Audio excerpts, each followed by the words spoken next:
Nesse texto de Lucas 18:8, ele tem, na verdade, uma pergunta que a gente vai conversar aqui e tentar responder.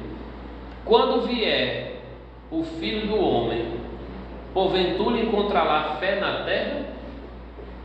Vocês acham que, à medida que o tempo está passando, à medida em que a tecnologia está favorecendo aí a pregação do Evangelho, avião, metrô, barco, internet, televisão, satélite, tanta coisa está favorecendo, né? E de repente a gente olha para até o povo da fé está mais incrédulo do que o povo que não é da fé. E aí a gente faz essa pergunta e acaba fazendo uma expectativa negativa. Quando o Filho do Homem chegar, até os que deveriam esperar não vai estar esperando mais, porque nós estamos utilizando a fé ao bel prazer do nosso ego e circunstância. Nós queremos a fé para adquirir coisas que nos agradam. Nós queremos fé para poder chamar de milagre aquilo que favorece a nossa vida individual que a gente quer viver.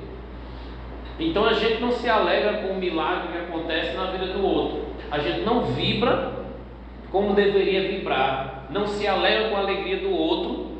Eu estou dizendo de uma forma geral, mas é claro que a gente ainda vai encontrar crente, graças a Deus, nesse nível. E eu me alegro mais com o sucesso dos outros irmãos do que com o meu. Eu já me sinto bem sucedido e pronto para ir embora.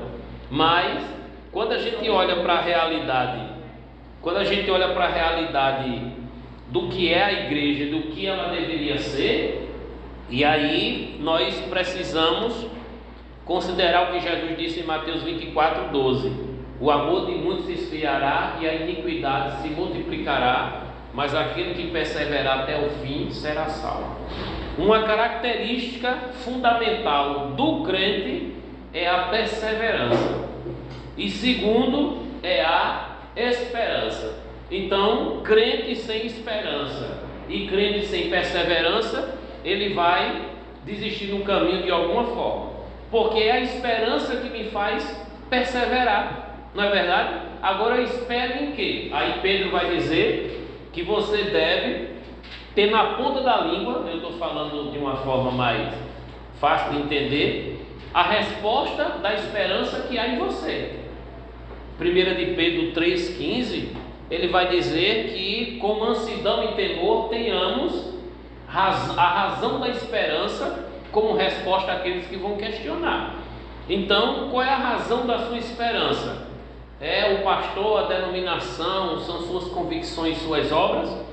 Tiago vai dizer que a fé sem obra é morta. Paulo vai dizer que a salvação é por meio da fé, sem necessidade de obras. Parece que estão em conflito, né? Alguns pais da igreja, alguns reformadores, eles vão passar por alguma transição de conflito entre esses dois textos, até que chegam à conclusão de que esses textos eles se completam e não se contradizem, de tal forma que o problema é colocar as obras antes da fé. A fé ela tem que chegar na vida do crente depois da fé. As obras têm que chegar depois da fé. Porque se eu pego as obras achando que essas obras vão me trazer salvação, aí eu vou entrar no que prega o catolicismo e o espiritismo, a salvação pelas obras. Eu não vou estar falando da salvação pela fé mediante a graça. Aí Paulo vai dizer em Efésios 2:8 e 9: pela graça sois salvos por meio da fé, e isso não vem de vós, é dom de Deus. Quando ele está dizendo não vem de vós, ele está falando o seguinte: obra nenhuma que você fizer vai lhe garantir a salvação. Aí você vai dizer, mas o crer, o se arrepender, inclui? O crer e o se arrepender, ele só é possível mediante a ação do Espírito Santo.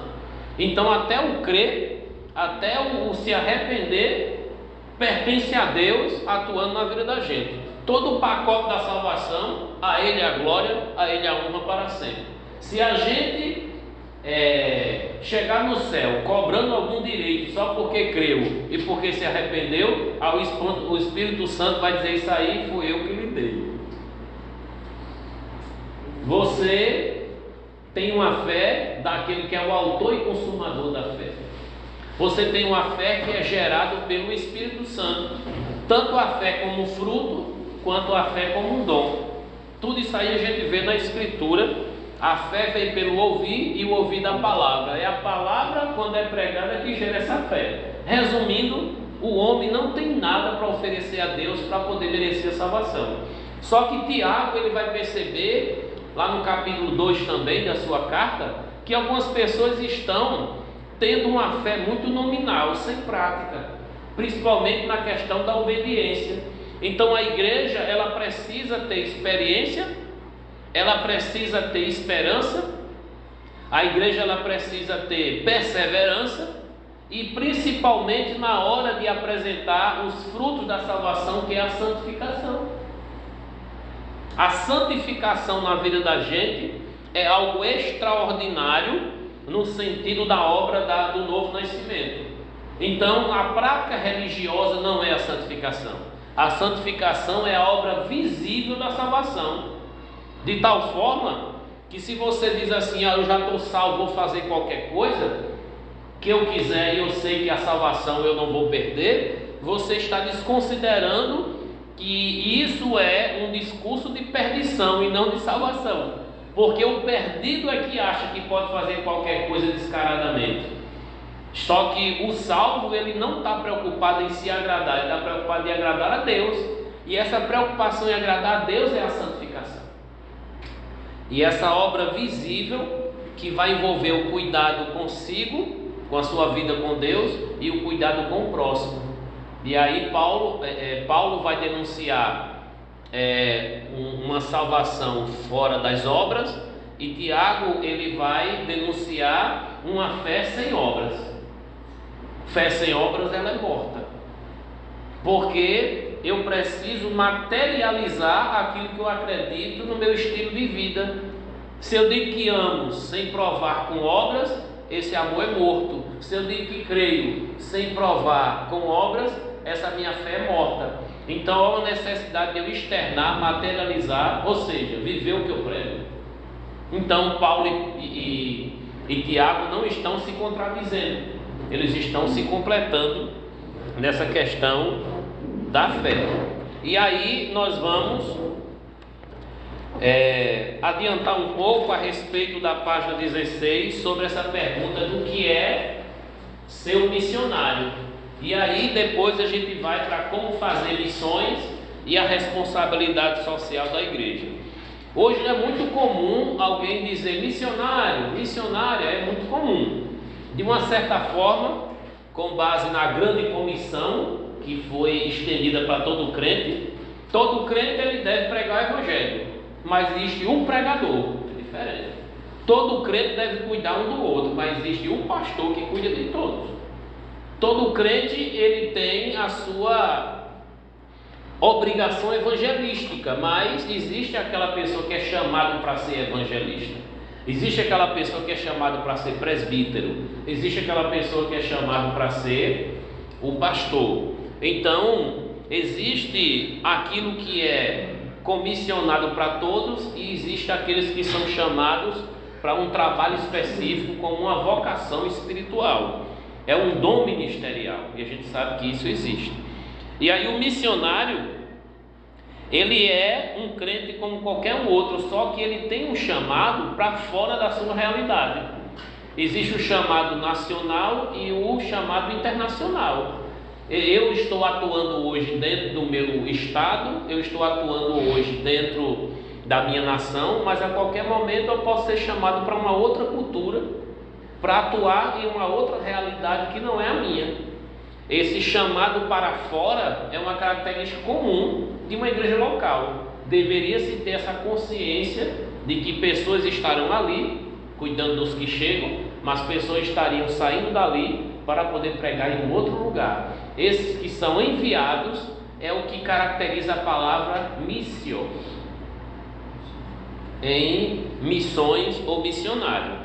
E aí na página 16 tem um quadrinho lá embaixo com algumas curiosidades da etimologia da palavra missão, de onde vem missiologia, o estudo da missão. E aí a etimologia vem de duas palavras, logia e missio. E esse missio de missiologia está ligado ao estudo da missão, ou estudo dos missionários ou do que eles devem fazer.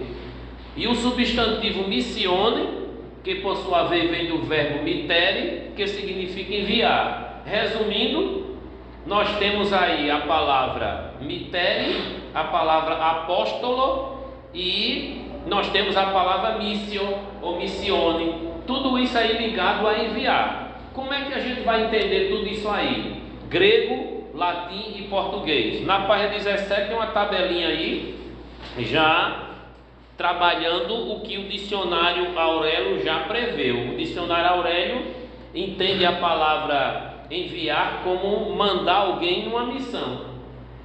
Então, quem são os discípulos? Os discípulos são os seguidores, os alunos, que estão ali aprendendo aos pés do mestre. Então todos nós somos discípulos. E os que são os apóstolos? Os apóstolos são os enviados. Aí alguém vai perguntar assim: deve existir apóstolo hoje? Etimologicamente sim. Porque apóstolo é o quê? Enviado. Então se você é enviado para algum lugar, você está indo em uma missão apostólica. Porém, esse enviado a algum lugar não é simplesmente vá ali na esquina e volta. É enviado à pregação do Evangelho para você se estabelecer lá, morar lá, pregar lá e começar a obra lá. Lembra que nós começamos a aula com Mateus 13? Mateus 13 fala de Paulo e Barnabé sendo separados, orados, com posição de mãos e enviados para uma viagem, para ir a um lugar onde o Evangelho não foi pregado. Como é o nome disso? Um trabalho missionário. Eles eram apóstolos porque esse era o trabalho deles. Se tivesse que alguém ser enviado, tinha que ser apóstolo naquela época. Pastor fica, apóstolo vai. Presbítero fica, evangelista vai. Então é preciso entender essa conjectura e essa conjuntura toda da questão da missão. E aí vem a pergunta para refletir: o que você acha de alguém ser chamado de apóstolo nos dias de hoje? Vamos conversar. Na sua igreja tivesse apóstolo, teria problema? Não? Por que não? Pelo ponto que o senhor explicou aí agora, seria um tipo missionário, né? Que está sendo determinado para as missões, para trabalhar em missões. Aí, seria, eu acho que agora que a gente entende, seria tranquilo. E aí, Lucas? Você já ouviu falar de apóstolo nos dias de hoje? Já. O que é que você acha? Eu acho que está errado, né? Que, pelo que eu compreendo, assim, que o apóstolo foi aqueles que trabalharam com Jesus, que conviveram com Jesus. Então, assim, se colocar no dia de hoje, só se for, como o senhor falou assim, no sentido, não como título de apóstolo, mas como enviado, como missionário. Então, assim, pode denominar assim um apóstolo, não como posso dizer assim, como um título. Entendi. Como um pastor, não. Então ele pode fazer um trabalho apostólico, mas não ter título de apóstolo. É isso que você quer dizer. Então, quando a gente olha para a ideia do fundamento da igreja, o fundamento da igreja é, como diz lá em Efésios 2:20, está fundamentado sobre o fundamento dos apóstolos e profetas, né? E aí, os apóstolos e profetas, Antigo e Novo Testamento, é o fundamento do que a igreja crê, professa e vive. Logo, os apóstolos foram aqueles que receberam diretamente de Cristo para servir de fundamento para a igreja. E um homem que se intitula de apóstolo hoje e ser visto em pé de igualdade com aqueles apóstolos lá, aí acaba entrando no sistema de heresia e seita. Logo, não é uma questão de título, como foi bem falado, é uma questão de obras, como foi bem tratado aqui. Nós temos uma igreja que ela é quadridimensional, se for pensando que mestre e pastor é uma coisa só, mas se não, vai ser quíntupla na questão da sua estrutura de identidade. A igreja, ela de alguma forma está fundamentada, ligada a um dom, porque Jesus disse, Ele mesmo deu uns para apóstolos, outros para profetas, outros para evangelistas, outros para pastores e outros para mestres, com o objetivo de aperfeiçoar os santos para a obra do ministério, para a edificação do corpo de Cristo. Efésios, Efésios capítulo 4, versículo 11 e 12 fala sobre isso. Então, a igreja de Cristo, ela é apostólica. A igreja de Cristo, ela é profética. A igreja de Cristo, ela é evangelística, ela é pastoral e ela é educativa. Ela é instrutora, ela é orientativa, ela tem mestres para poder instruir. A gente vai perceber evangelistas e apóstolos trabalhando fora, e a gente vai perceber pastores, presbíteros, diáconos e mestres trabalhando dentro. E eu devo me encaixar dentro dessa estrutura para ver onde é que eu vou trabalhar. Você se identifica mais com o trabalho dentro, no contexto da igreja, ou fora? Você não trabalha. Fora, no trabalho fora. Essa função Trabalho médica, fora. ela se encaixa em que espaço da igreja? Ensinamento. No caso, porque até hoje não assim, o tempo que eu tenho de evangelho, até hoje não vi essa função mestre. Só vi pastores, presbíteros, diáconos, mas essa função mestre. Por exemplo, na igreja onde tem escola bíblica, na igreja onde tem seminários, na igreja... O pastor que ensina, seria no caso essa função mestre. Ele está exercendo a função de mestre, e um pastor ele pode ter o dom de ensino, ele pode ter o dom de evangelização, ele pode ter vários dons dentro do seu exercício. Por isso que algumas igrejas defendem que pastor e mestre é uma coisa só. Algumas igrejas defendem isso. Eu já defendo que existe o chamado para ser mestre, independente dele ser pastor ou não, que é o meu caso. Eu acredito. No meu caso, eu estou dedicado exclusivamente ao ensino, mas não tenho um pastorado. Eu nem fui consagrado, nem tenho ovelhas. No caso de vocês, eu suporto vocês, mas vocês não são minha ovelha. E aí, vocês identificam um trabalho dentro ou fora? A igreja? Dentro. Então, alguma coisa ligada à liderança, discipulado, doutrinação, e aí você vai se identificando com isso até, não é? E o irmão Lucas, a mídia, se identifica com um trabalho dentro ou fora? Fora você entende que é algo ligado a chamar pessoas para a salvação, né? Dentro é a ideia de cuidar com os que... Só que a gente tem um problema de achar que evangelizar é trazer para o culto. Aí a gente pensa que no culto a gente está evangelizando, mas não. O culto é um trabalho com os de dentro, para edificação, não é? Para promover adoração, comunhão, para promover isso aqui, para promover educação, para promover querigma, proclamação e para promover coinonia.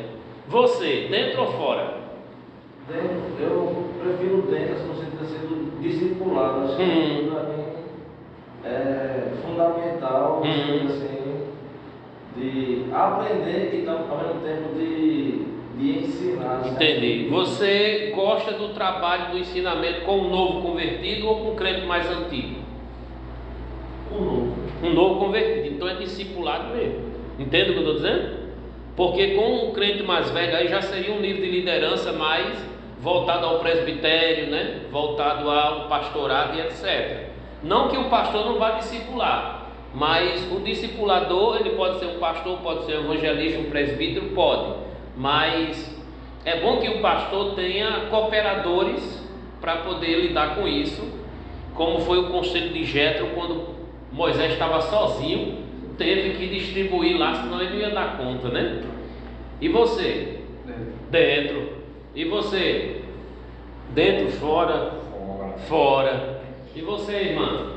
particularmente estou muito dentro, mas eu Dentro. prefiro fora. Prefere fora. Então você está disponível para atuar dentro, mas fora seria melhor. É aquela história, eu prefiro mais evangelizar, lidar com ímpios, do que lidar com crentes. É basicamente isso que você está dizendo. Às vezes é melhor mesmo. Hein? Às vezes é melhor. Às vezes é melhor mesmo, né? E aí você passa 10 anos numa congregação, você diz, rapaz, eu acho que eu estou identificando problema demais aqui. Eu vou partir para trabalhar com... Já é crente, fica naquele mesmo prato. Não é? Eu sou crente. Olha, ei, é complicado, né? Só um minutinho aí. E aí? Fora. E ali, irmã? Com certeza fora. Com certeza fora. Chega a falar sorrindo, né? Eu só senti firmeza nela. O resto eu não senti firmeza não. Diga aí, Lucas, você quer falar? Não, o Paulo você dizer assim, não, lidar com os ímpios, às vezes é melhor que de dentro. Assim, né? Eu passo por essa experiência quando a gente conversa com os crentes, e assim, assim, conversar sobre a Bíblia, assim, se torna cansativo, né? Algo puxado. Eu, na frente de casa, a gente conversava assim, uma roda assim de. Não era crente, a gente começava às 7 horas, então assim, era 11 horas da noite, e só perguntando sobre a Bíblia, o que isso aqui. Então assim, Tem sede. Sede. Não é? As pessoas da igreja, pessoas são crentes, não tem essa sede assim. Não é? Eu achei. Fica meio assim. Mas quando vão para os retiros, acampamentos, ele não fica tudo doido, né? Porque quando volta, né? Não é estranho, não é? Aí eu fico dizendo que vou matar tudo isso, eu fico com raiva. Com família, ela foi para um retiro desse, aqui da igreja, eu disse assim, olha, o conselho comigo assim, poxa, o que você vivenciou lá, a atmosfera que você sentiu lá, você pode ter na sua casa, aonde você estiver, porque você acaba pensando que eu não vejo o teu próximo, não vejo a hora do povo chegar para viver aquilo que eu vivi lá. Não, mas você pode estar no seu quarto, aquele buscar mais. Então, assim, foi isso que eu sempre ensino, assim, tem que passar, você diz assim, poxa, lá foi bom, porque só está falando de Deus, de Jesus, então, assim, a atmosfera lá vai ser 100% bom. Então, assim, quando você chega em casa, tem mais algumas tribulações aqui do outro, então, você pode também me chamar para aqui. Os eventos que nós fazemos, eles podem promover muita coisa boa, né? Os eventos, encontro de casais, congresso de jovens, radical, que mais? Contágio, que mais? Radical Kids, conselho de homem e de mulher, esses encontros todos aí que fizeram, tem a sua, vamos dizer, o seu mérito, porque é muita gente trabalhando para poder beneficiar outros em poucos dias. E a gente fica com aquela expectativa, bom seria que fosse assim o tempo todo. Aí isso aqui parece uma amostra do céu. É só uma tentativa de poder perceber que o problema não é o evento, o problema é o que a igreja está organizando para poder as pessoas não perderem esse gostinho do céu. Porque aquilo que é vivido ali deveria ter sido vivido no templo. É o que eu digo a respeito de seminário. Por que existe seminário? Porque não tem escola bíblica na igreja. Você não precisa de seminário. Entende o que eu estou dizendo? Se a escola bíblica for tão estruturada ao bastante de não precisar sair, porque eu já tenho tudo aqui, é aquela história. Se eu tenho um pasto no meu aprisco, eu não vou para o aprisco de outro, porque eu tenho um pasto aqui. Essa é a ideia. E aí eu levo em consideração de que cada um de nós devemos refletir o que é de verdade uma igreja verdadeiramente cristã.